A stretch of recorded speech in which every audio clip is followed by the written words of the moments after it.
Saya akan melanjutkan kembali dalam kitab Habakuk pasal yang kedua, ayat 1 sampai dengan ayat yang keempat. Kemarin kita memperhatikan, belajar dari Habakuk pasal yang pertama. Kita akan belajar dari Habakuk pasal yang kedua, ayat 1 sampai dengan ayat yang kelima. Mari kita membaca bergantian sampai dengan ayat yang kelima. Saya akan membacakan ayat ganjil, Bapak Ibu yang genap, sampai dengan ayat yang kelima. Kita akan membaca bersama-sama. Demikian bunyi firman Tuhan. Orang yang benar akan hidup oleh karena percayanya. Aku mau berdiri di tempat pengintaianku dan berdiri tegak di menara. Aku mau meninjau dan menantikan apa yang difirmankannya kepadaku, dan apa yang akan dijawabnya atas pengaduanku.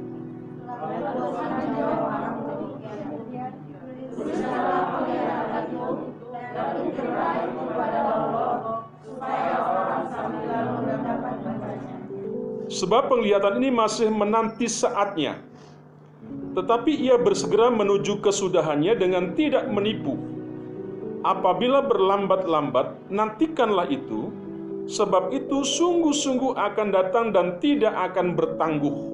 Sesungguhnya orang yang bersaudara tidak lurus hatinya, tetapi orang yang benar itu akan hidup oleh percayanya. Orang sombong dan hianat dia yang melagak, tetapi ia tidak akan tetap ada. Ia akan mengangakkan mulutnya seperti dunia orang mati, dan tidak kenyang-kenyang seperti maut, sehingga segala suku bangsa dikumpulkannya, dan segala bangsa dihimpunkannya. Berbahagia Bapak Ibu, Saudara yang membaca firman Tuhan, terlebih setiap kita yang melakukan akan firman-Nya.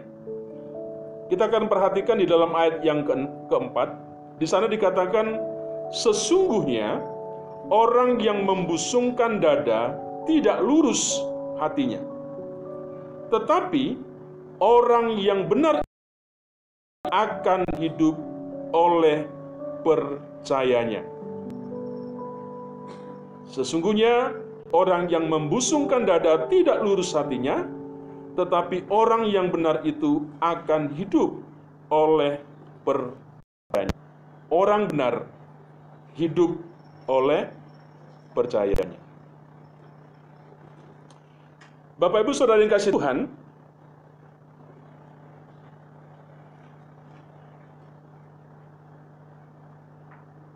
mari kita menjawab dalam hati.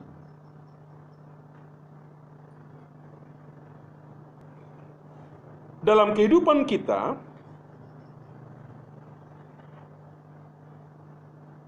sebenarnya kita ini menggantungkan kepada siapa? Ya.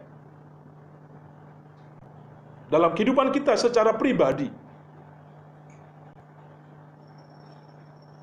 sebenarnya kita ini sedang menggantungkan kepada siapa?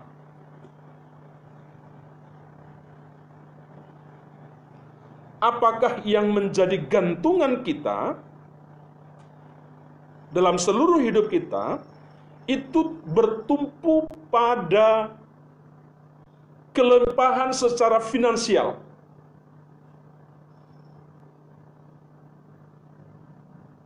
Harta yang banyak, katanya itu dipercaya untuk bisa menjamin hidup yang berbahagia.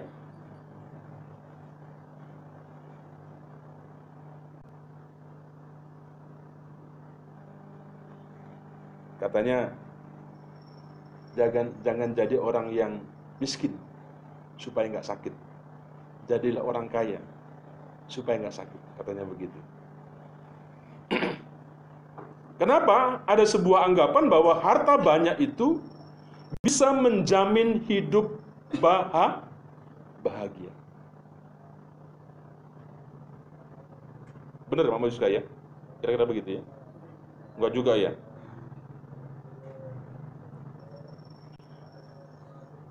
Itulah yang diajarkan oleh dunia, ya. Nah, ada yang hidup dengan mengandalkan sebuah jabatan, status, ya, relasi, koneksi, ya. Hidup yang berhasil adalah hidup yang melimpah harta, yang memegang jabatan, yang punya sebuah koneksi, ya, relasi yang baik.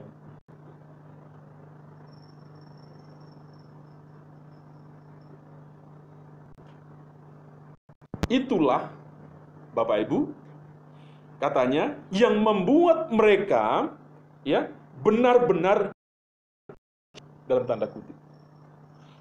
Kalau kita punya semuanya itu, ada anggapan bahwa itulah benar-benar hidup. Dan itulah yang menjadi sebuah dasar, ya, hidup orang-orang ini.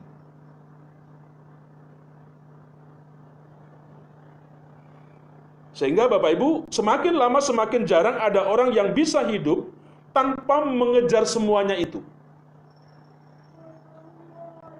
Ya, dan meletakkan sebuah pondasi, ya, kehidupan mereka kepada sebuah keyakinan atau kepercayaan mereka kepada Tuhan. Dua Oswi. Apakah orang-orang yang seperti itu meletakkan sebuah pondasi kehidupannya, ya, atau sebuah kepercayaan mereka kepada Tuhan?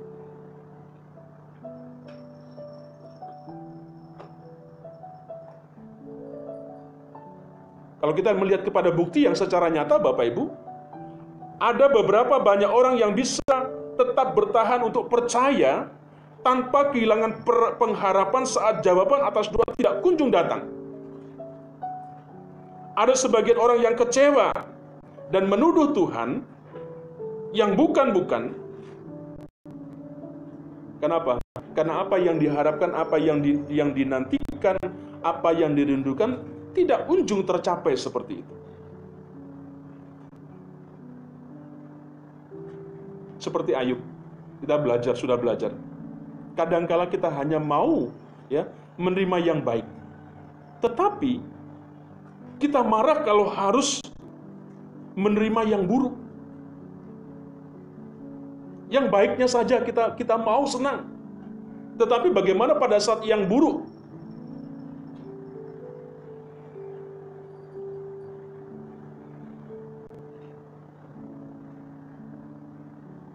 Yang lebih ironis, Bapak Ibu, banyak orang yang itu menghujat Tuhan, menyalahkan Tuhan, kasarnya memaki-maki Tuhan.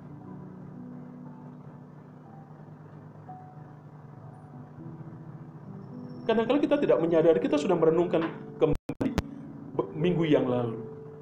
Kita gampang untuk menuduh, menyalahkan Tuhan. Kita tidak pernah belajar, mungkin ini sebuah kesalahan kita. Kita tidak pernah mengoreksi bagaimana kehidupan kita. Tapi kenapa salah? Gitu kan? Dengan bermacam-macam argumentasi.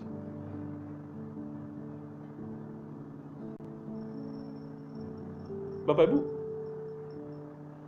pertanyaan ini, apa yang saya ungkapkan tadi, menjadi sesuatu yang menjadi sebuah pertanyaan yang penting. Apa itu? Dengan apa Bapak Ibu hari ini hidup? Apakah kita hidup oleh harta? Apakah kita hidup oleh kekuasaan? Apakah kita hidup oleh sanjungan dan sejenisnya? Atau kita sekarang ini hidup kita sungguh-sungguh berlandaskan sebuah kepercayaan yang sungguh-sungguh kita bangun kepada Tuhan. Kita sungguh-sungguh hidup beriman kepada Tuhan. Dua hal ini yang menjadi satu perenungan kita pada hari ini. Apakah hidup kita gantungkan kepada itu tadi, atau kehidupan yang kita jalan ini sungguh-sungguh kita ini hidup dengan iman, dengan kepercayaan yang kuat, yang teguh kepada Tuhan. Saya sudah menjelaskan latar belakang tentang Habakuk. Mudah-mudahan Bapak Ibu jangan sampai lupa seperti itu, ya. Nah, Saya sampaikan dalam 2 minggu yang lalu bahwa Nabi Habakuk itu hidup di zaman yang sangat-sangat berat. Ya. Yang penuh dengan krisis moral. Yang sudah sangat keterlaluan. Ketika melihat sebuah kondisi yang seperti ini, dia meratap di hadapan Tuhan. Melihat bangsa Yehuda yang tengah berada dalam sebuah bahaya. Bapak Ibu, adakah sebuah pengamatan yang kita melihat dalam kehidupan kita pada masa kini? Ya. Adakah kita seperti Nabi Habakuk ini? Mungkin menurut kita inilah situasi yang genting, sehingga Nabi Habakuk merasa perlu dan harus, sehingga dikatakan dia meratap di hadapan Tuhan. Dia berseru di hadapan Tuhan.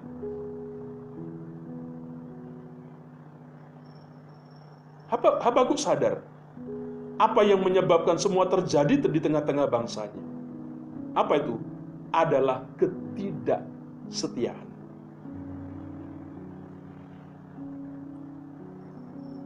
Ya. Bapak Ibu, kalau mungkin Bapak Ibu datang ke pasar, kadang-kadang mungkin dia berkata kepada Bapak, nyampaikan kepada Bapak, kemudian Bapak nyampaikan sesuatu yang tidak enak.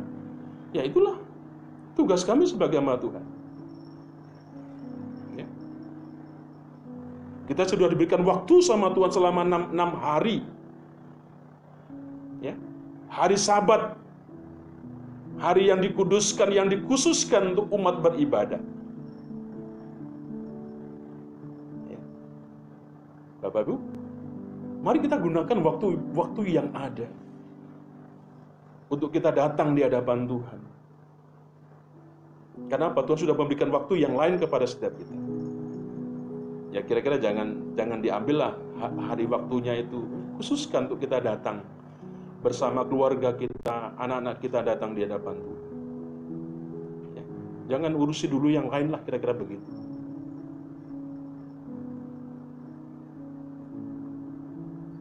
Itu kondisi yang sedang terjadi. Adakah kita seperti Habakuk? Melihat sebuah kekrisisan yang sedang terjadi di tengah-tengah mungkin masyarakat kita, bangsa kita, keluarga kita, sehingga kita meratap di hadapan Tuhan, kita menangis di hadapan Tuhan.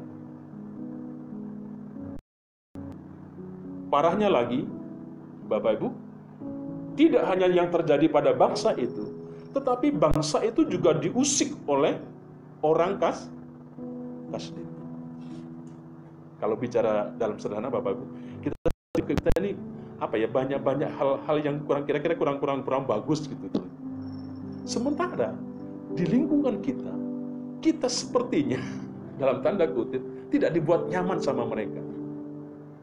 Sudah dalam keberadaan kita sendiri begitu, ditambah lagi dengan orang-orang yang ada di sekeliling kita. Bangsa Kasdim, ya. Bangsa Kasdim itu adalah bangsa Babel. Ya, Kasdim itu adalah bangsa Babel. Bangsa itu yang sudah jelaskan pada minggu yang lalu. Ini orang-orang yang luar biasa, yang ganas, yang garang.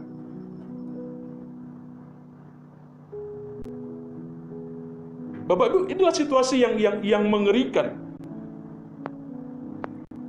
Dan kita sudah mempelajari bagaimana Habakuk tidak mengerti mengapa Allah yang Maha Kudus berdiam diri melihat orang-orang fasik menghancurkan umatnya.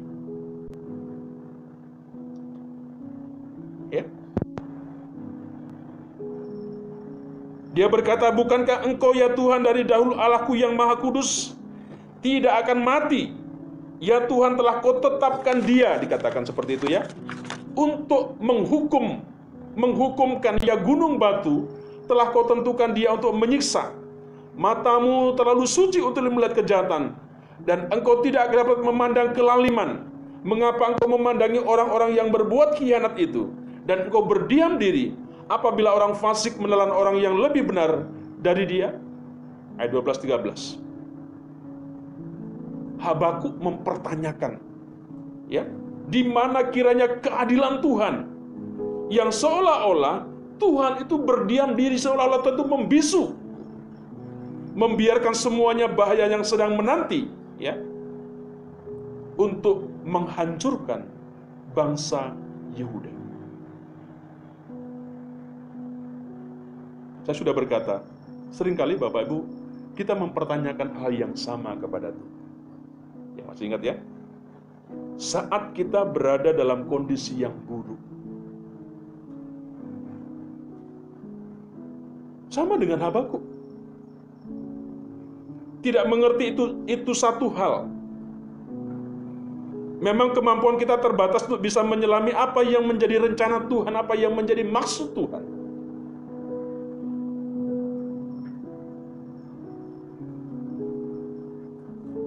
Semua peristiwa yang ada, kadang-kala kita tidak mengerti kenapa ini terjadi.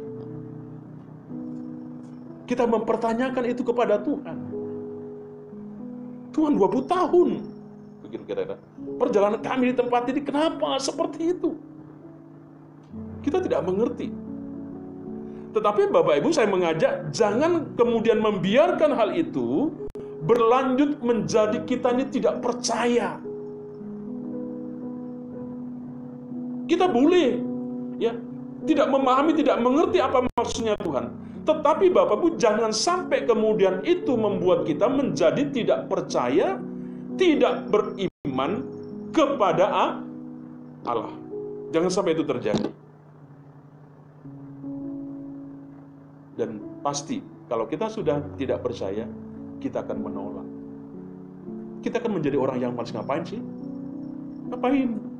Seperti istri daripada ngapain engkau tetap beribadah kepada Allah? Kenapa engkau datang begini? Kenapa engkau melakukan begini? Gak ada gunanya.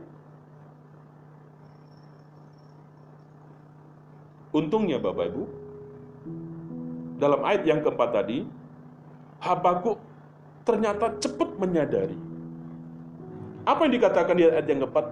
Sesungguhnya orang yang membusungkan dada tidak lurus hatinya, tetapi orang yang benar itu akan hidup oleh percayanya, oleh imannya.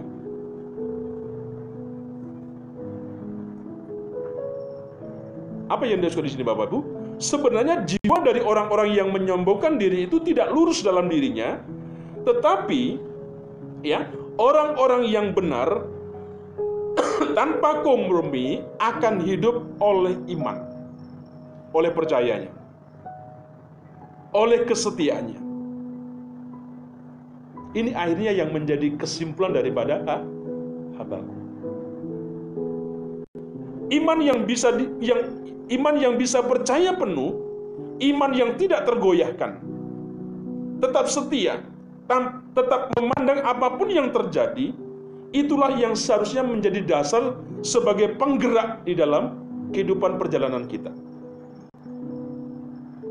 Bukan sebaliknya, bukan iman yang mudah diombang-ambingkan, bukan iman yang mut-mutan.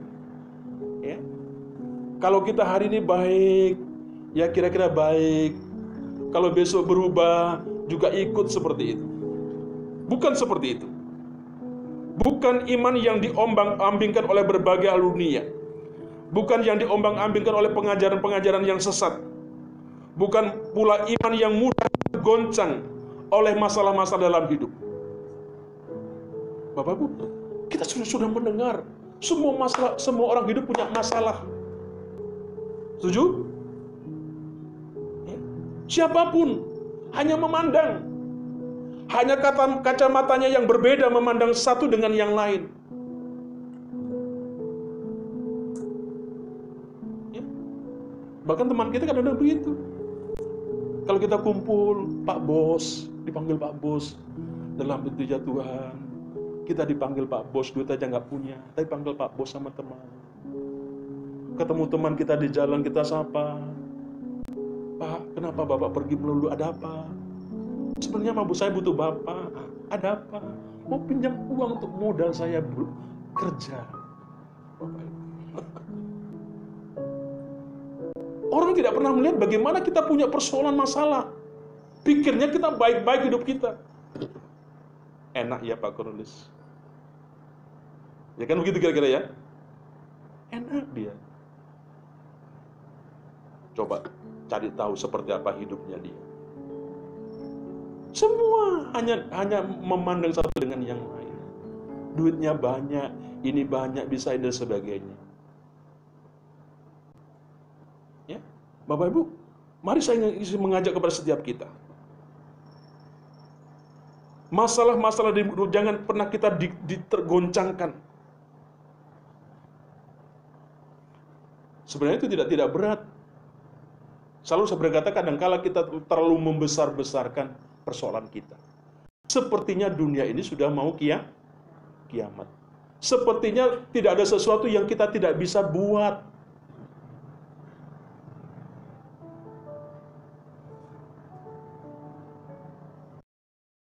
Apakah iman kita seperti itu? Di tengah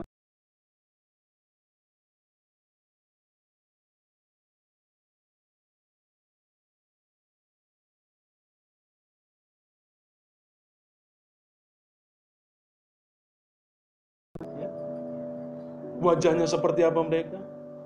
Tadi saya lupa membaca sebuah rubrik ya tentang tersenyum, gitu kan. Senyum saja sulit, Bapak Ibu. Kenapa? Sepertinya hidup kita ini digantungkan, dibebani dengan banyak masalah. Bapak Ibu, tidak hanya Bapak Ibu yang punya masalah. Semua kita, Pak Pendeta, punya masalah. Punya problem yang mungkin hanya beda kadarnya. Dan kita tidak boleh menjudge, tidak boleh menghakimi. Masalah begitu aja cemen, kalau saya bisa, belum tentu. Itu masalah mereka, berat bagi mereka. Tapi bagi yang lain mungkin tidak.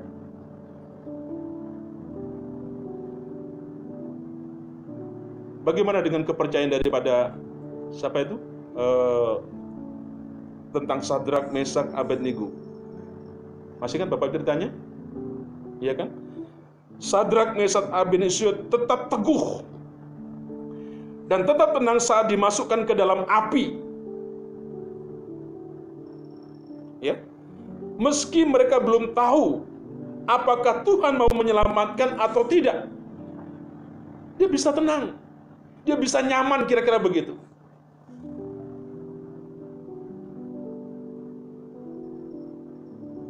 Jujur, beberapa hari ini saya pribadi lebih rasanya lebih tenang begitu. Tidak seperti kayak sebelumnya rasanya kalau sudah ada orang datang ke tempat, ada sesuatu yang tidak nyaman. Sadrak dan temannya itu dimasukkan ke dalam api, dia tidak tahu apakah dia akan ditolong Tuhan atau tidak. Di dalam Daniel pasal yang ketiga itu 17 sampai 18, Bapak dikatakan demikian ya. Jika Allah kami yang kami puja sanggup melepaskan kami, maka Ia akan melepaskan kami. Ya. Kalau jika Allah yang kami puja sanggup melepaskan kami, maka Ia akan melepaskan kami. Ya. Tetapi seandainya tidak, apa dikatakan kepada raja? Hendaklah tuanku mengetahui, ya raja, bahwa kami tidak akan memuja dewa tuanku dan tidak akan menyembah patung emas yang tuanku dirikan itu. Seandainya Tuhan tolong atau tidak, nggak ngaruh. Ini iman yang radikal, kira-kira begitu. Apakah iman kita seperti itu, Bapak Ibu? Habakuk nanti endingnya ke sana. Kalau Tuhan berkenan, tentu Dia bisa melepaskan. Ketika kita berdoa sama Tuhan, Tuhan, kalau ada sampai orang yang masuk ke tempat ini, jadikanlah dia patung. Berapa banyak patung Bapak Ibu yang punya? Sayangnya kadang tidak berkenan apa yang menjadi doa kita. Ingat Bapak Ibu, ada sebuah perkenanan itu yang kadang-kadang kita tidak harus mengerti apa bukanlah kehendakku, tetapi biarlah kehendaknya Tuhan yang jadi. Sama dengan apa yang dikatakan oleh Sadrak dan teman-temannya ini. Tetapi kalaupun tidak, kami tidak akan pernah mau menggadaikan iman kami. Ya. Ini seruannya, ini doa daripada ketiga orang tadi.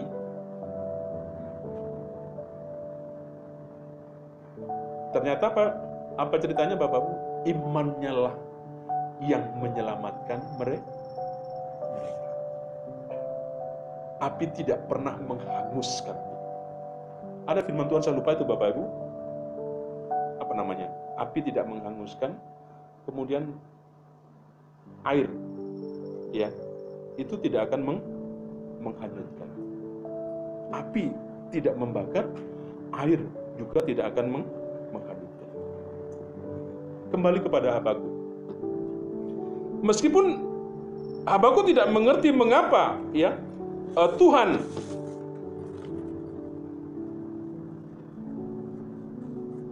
terkesan membiarkan bencana yang siap menghancurkan bangsa Yehuda tadi,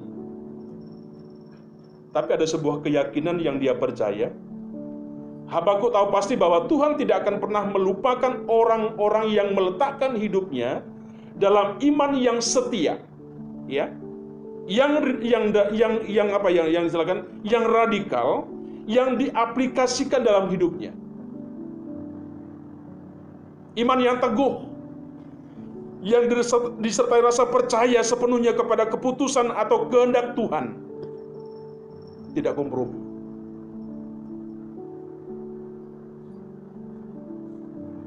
Bapak Ibu, mari kita belajar, ya. Kalau kita membaca di akhir kitab Habakuk, kita bisa melihat bagaimana tingginya iman daripada nabi ini. Imannya tidak tergoncang oleh situasi apapun. Ya. Bahkan dalam ketidakmengertian pun akan keputusan Tuhan, dia juga tidak tahu. Tetapi Bapak Ibu perhatikan apa yang dikatakan Habakuk. Ayat yang ke-17, 19. Apa doa akhir daripada Nabi Habakuk? Mari kita baca bersama-sama 17-19. Sekalipun pohon ara tidak berbunga, pohon anggur tidak berbuah, hasil pohon zaitun mengecewakan, sekalipun ladang-ladang tidak menghasilkan bahan makanan, kambing domba terhalau dari kurungan, dan tidak ada lembu sapi dalam kandang, namun aku akan bersorak-sorak di dalam Tuhan, beria-ria di dalam Allah yang menyelamatkan aku. Allah Tuhanku, itu kekuatanku, Ia membuat kakiku seperti kaki rusa, Ia membiarkan aku berjejak di bukit-bukitku.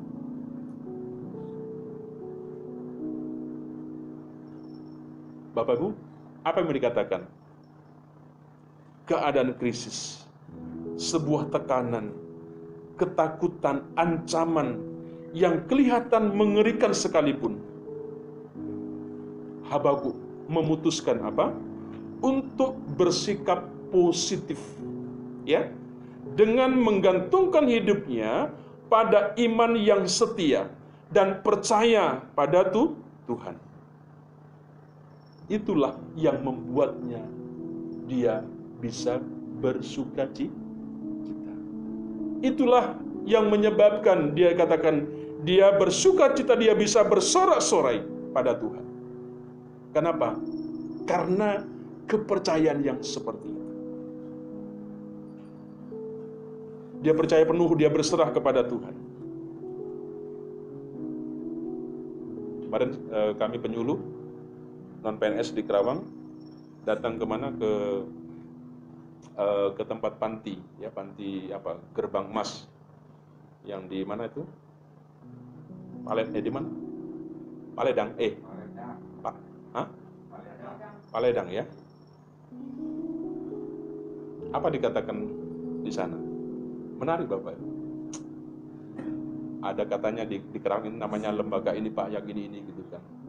Tapi omnya omdu. Saya bilang begitu. Ini orang awam. Tapi jemaat biasa. Tapi statement begitu ngeri kita mendengar. Omong doa. Katanya begini. Tapi kami praktek Pak di tempat ini. Kami jadi dokter. Gitu kan. Saya bilang gak ada dokternya di sini. Ada Pak. Gak ada yang bertanggung jawab. Saya bilang berkali gitu kan. Ini orang-orang yang sudah tua tapi seperti itu. Sehingga dia mengatakan begini. Kalau ada yang sakit, ada apa saja, saya Pak yang turun langsung. Mungkin suatu saat kita ada waktu untuk kita bisa lihat orang-orang tua yang di sana, kita bisa berbagi. Bapak Ibu, apa yang mau saya katakan di sini? Sikap Habakuk inilah yang saya ingin mengajak kepada kita untuk kita belajar. Ya,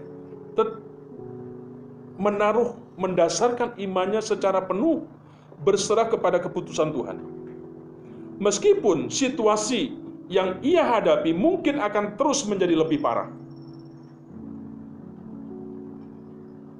Bisa jadi, tetapi imannya, Bapak Ibu, pada Tuhan itu yang tidak bisa digoyahkan. Keuangan kita, apa saja, jangan sampai itu mengendorkan kesetiaan kita, cinta kita, bakti kita kepada Tuhan. Jangan nunggu persoalan tidak ada, jangan nunggu masalah itu tidak ada, tidak akan pernah ada Bapak Ibu. Selama kita masih hidup, itu selalu ada dan ada. Tuhan memberikan hikmat, kepandaian, kecerdasan kepada kita untuk memanage sebuah masalah. Itu diberikan Tuhan kepada setiap kita. Gunakan itu. Sehingga kita tidak selalu bicara tentang masalah. Kita bisa berkata, biasa itu masalah. Kepada orang lain, ketika dia cerita, itu biasa masalah, kita hidup seperti itu. Kita ingin mendengarkan seperti itu. Jangan justru kita seperti garam. Ketika ada tetanggamu, ada saudaramu yang seperti engkau larutkan, engkau buat garami, kemudian jadi semuanya sama. Asin semuanya. Sama. Hidupku juga susah. Makan pun susah. Banyak masalah. Aduh Bapak Ibu. Cepat matilah tetangga kita kira-kira.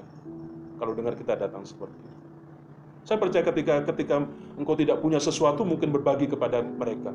Tetapi perkataanmu, ucapanmu, itu membangun, membangkitkan. Saya percaya itu akan memberikan sebuah semangat kepada gairah. Kepada mereka. Mari, belajar seperti Habakuk. Di masa-masa yang seperti ini. Mari kita menerapkan itu. Ya, mengerjakan itu kepada orang-orang yang ada di sekeliling kita. Terakhir, percayalah, ya, bahwa Tuhan itu mampu, ya, membuat kaki kita, Bapak Ibu, membuat kaki kita itu lincah seperti kaki rusa untuk meloncat, ya, untuk melompati setiap masalah-masalah yang ada. Meskipun belum ada sebuah jawaban yang diberikan Tuhan kepada kita.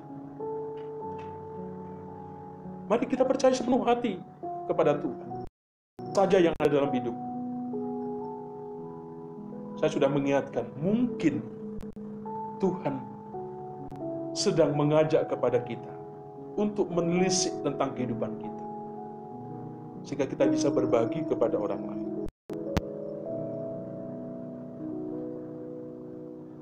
Klimaknya, endingnya, kita ingin bersama-sama.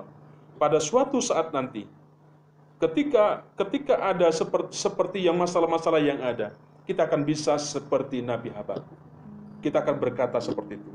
Sekalipun pohon ara tidak berbuah. Pohon anggur tidak berbuah. Hasil pas zaitun mengecewakan. Ladang-ladang tidak menghasilkan bahan makanan. Kambing domba terhalau dari kundungan. Dan sebagainya. Apa dikatakan? Aku akan bersorak-sorak di dalam Tuhan. Beria-ria dalam Tuhan yang menyelamatkan aku. Mari, Bapak yang dikasihi Tuhan, diingatkan sebagai sebuah kesimpulan. Ternyata orang benar hidup oleh iman. Orang benar hidup oleh kesetiaannya, oleh percayaan. Mari kita mengerjakan, inilah yang menjadi bagian kita. Yang terus kita bangun, yang terus kita bersama-sama belajar. Ini bagian kita. Biarlah bagian-bagian Tuhan yang tidak kita mengerti, biar itu urusannya Tuhan.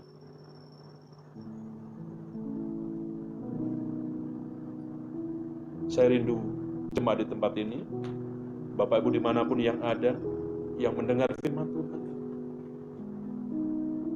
Ketika engkau ada masalah, ya, engkau akan bisa berkata seperti daripada doa Nabi Habakuk. Masalah, kesukaran, kesulitan tidak akan pernah menghimpit, tidak akan pernah mengecilkan bagaimana kita hidup dalam pengiringan kita kepada Tuhan. Mari kita tunduk kepala.